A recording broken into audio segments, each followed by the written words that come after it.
contava dimostrare di essere presenti, di sapere che le partite, ogni partita è un episodio.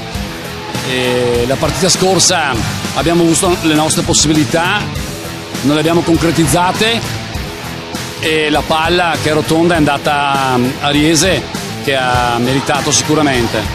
Oggi abbiamo dimostrato carattere, l'abbiamo giocata con lo stesso piglio di gara 1, siamo stati un po' più concreti, abbiamo avuto l'opportunità di provare onestamente e testare anche un Andreaus in ritardo di condizione, ma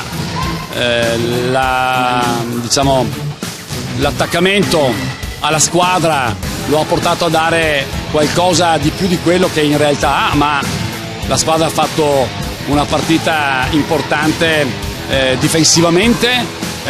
Abbiamo tenuto gli avversari a un punteggio basso, loro sono una squadra atipica per noi dove possono giocare con quintetti bassi, con 4 piccoli, noi in questo sappiamo che ci possiamo accoppiare male, ma siamo stati capaci di contestare il tiro del perimetro.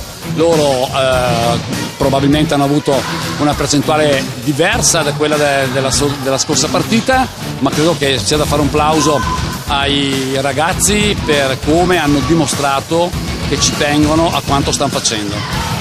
C'è ancora una partita, per cui non abbiamo fatto niente se non aver riaperto la serie. La serie va rigiocata in una partita che sarà caldissima, in un dentro e fuori da parte di tutte e due, con la fiducia di poter riproporre una partita intensa e solida, e con la speranza di avere il palazzo pieno che possa tifare per noi, e con la sicurezza che la squadra, quello che ha mostrato oggi, lo potrà dimostrare anche mercoledì prossimo, se non anche di più. Sì, sapevamo che Padova non era morta, non eravate morti.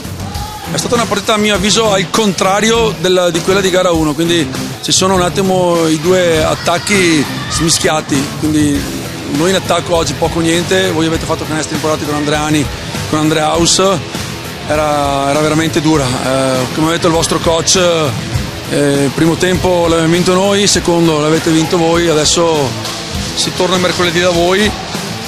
Sarà dura, ma ci proviamo, sicuramente venderemo cara la pelle e poi quel che sarà sarà.